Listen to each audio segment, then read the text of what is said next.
नमस्कार विद्यार्थ्यांनो, स्वागत आहे तुमचं MSCIT स्टडी मटेरियल या चॅनलमध्ये. आज आपण सेकंडरी स्टोरेज जे आपलं थेरीचं चॅप्टर आहे, चॅप्टर नंबर 7 सेकंडरी स्टोरेज या पाठावरचे आपण अति महत्त्वाचे प्रश्न या ठिकाणी आपण पाहणार आहोत. तर त्याच्यापैकी पहिला प्रश्न आहे, रॅमला काही वेळा असे सुद्धा म्हणतात. त्या ठिकाणी ऑप्शनमध्ये पहिला ऑप्शन आहे प्रायमरी स्टोरेज, दुसरा ऑप्शन आहे रीड ओनली मेमरी, तिसरा ऑप्शन आहे रेडिओ ॲक्टिव्ह मेमरी किंवा चौथा आहे सेकंडरी अवस्था.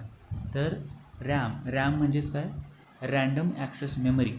तर या मेमरीला म्हणजेच रॅमला या ठिकाणी काही वेळा प्रायमरी स्टोरेज असं सुद्धा म्हटलं जातं. सो या ठिकाणी पहिल्या प्रश्नाचं उत्तर आहे प्रायमरी स्टोरेज. दुसरा प्रश्न घेऊया. दुसरा प्रश्न आहे, कोणत्या फिजिकल उपकरणामध्ये डेटा आणि प्रोग्राम्स स्टोअर केले जातात. तर याचे ऑप्शन्स आहेत प्रायमरी स्टोरेज, दुसरा ऑप्शन आहे क्षमता, तिसरा ऑप्शन आहे माध्यमे आणि चौथा ऑप्शन आहे ॲक्सेस. तर या प्रश्नाचं उत्तर आहे ऑप्शन तिसरा ब, माध्यमे. तिसरा प्रश्न आहे, यातून डिस्कवर मॅग्नेटिक चार्जेस एकमेकांना चिकटून किती दाटीने मावू शकतात हे मोजले जाते. याच्यामध्ये आपल्याला पहिला ऑप्शन आहे घनता, डेन्सिटी, दुसरा ऑप्शन आहे आपलं ट्रॅक्स, तिसरा ऑप्शन आहे सिलेंडर आणि चौथा ऑप्शन आहे आपल्याला सेक्टर. तर या प्रश्नाचं उत्तर आहे घनता म्हणजेच डेन्सिटी. चौथा ऑप्शन आहे, जेव्हा एखाद्या रीड राईट हेडचा हार्ड डिस्कच्या पृष्ठभागाला स्पर्श होतो तेव्हा त्यामुळं हेड नेमकं काय होतं आहे. तर त्याच्यामध्ये पहिला ऑप्शन आहे त्याच्यामध्ये क्रॅश होतो, दुसरा ऑप्शन आहे पीठ होतो, तिसरा ऑप्शन आहे त्याच्यामध्ये लँड किंवा मग चौथा ऑप्शन आहे त्याच्यामध्ये स्क्रॅच. तर मित्रांनो, याचं उत्तर बरोबर आहे ऑप्शन नंबर फर्स्ट. जेव्हा एखाद्या रीड राईट हेडचा हार्ड डिस्कच्या पृष्ठभागाला स्पर्श होतो तेव्हा त्यामुळं हेड क्रॅश होतो. पाचवा आणि लास्ट प्रश्न याच्यामध्ये, हार्ड डिस्कच्या कामगिरीमधील सुधारणेच्या प्रक्रियेत डेटाच्या संभाव्य गरजांचा अंदाज घेतला जातो. याच्यामध्ये पहिला ऑप्शन आहे त्याच्यामध्ये disk caching, file decompression, file compression किंवा RAID. तर मित्रांनो, या प्रश्नाचं बरोबर उत्तर आहे डिस्क कॅचिंग. सहावा प्रश्न आहे, या प्रकारच्या स्टोरेजमध्ये 1 आणि 0 दाखवण्यासाठी लँड्स व पिट्सचा त्या ठिकाणी वापर करत असतात.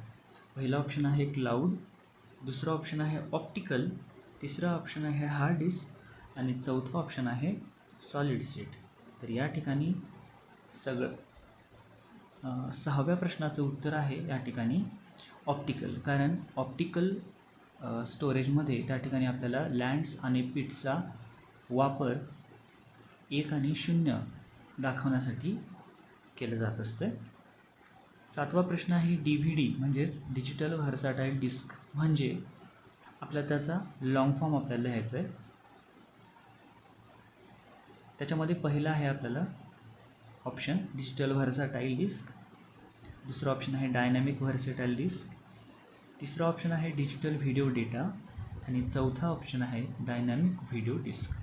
तर याच्यामध्ये डिजिटल व्हर्सॅटाईल डिस्क म्हणजेच पहिलं ऑप्शन या ठिकाणी बरोबर आहे. आठवा प्रश्न आहे, USB म्हणजेच युनिव्हर्सल सिरियल बस ड्राईव्हजला असेही म्हटले जाते.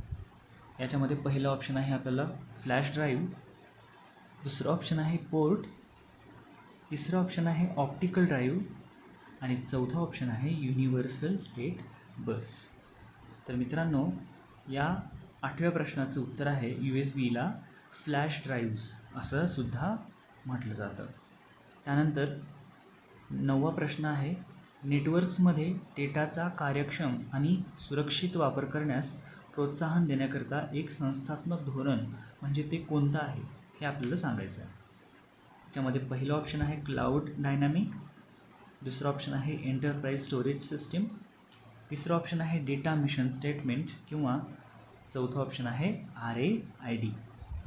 तर मित्रांनो, या प्रश्नाचं बरोबर आणि करेक्ट उत्तर आहे एंटरप्राइज स्टोरेज सिस्टीम. म्हणजेच काय, तर नेटवर्क्समध्ये डेटाचा कार्यक्षम आणि सुरक्षित वापर करण्यासाठी एंटरप्राइज स्टोरेज सिस्टीम ही एक प्रोत्साहन देण्याकरिता एक संस्थात्मक धोरण बनवलेली असते. त्यानंतर 10वा प्रश्न आहे, संस्थेच्या गरजा पूर्ण करण्यासाठी रचना केलेली विशेष उच्च क्षमतेची स्टोरेजची उपकरणं कोणती? तर त्या ठिकाणी ऑप्शन पहिला आहे आपल्याला CD, दुसरा ऑप्शन आहे मास स्टोरेज उपकरणं, तिसरा ऑप्शन आहे फ्लॅश ड्राईव्स आणि चौथा ऑप्शन आहे त्या ठिकाणी प्लॅटर्स. तर या ठिकाणी याचं बरोबर जे उत्तर आहे, या प्रश्नाचं बरोबर उत्तर असणार आहे आपल्याला मास स्टोरेज उपकरणे. मित्रांनो, हा व्हिडिओ तुम्हाला कसा वाटला नक्की सांगा आणि अशाच माहितीसाठी आपल्या चॅनलला सबस्क्राईब आणि व्हिडिओला लाईक करा.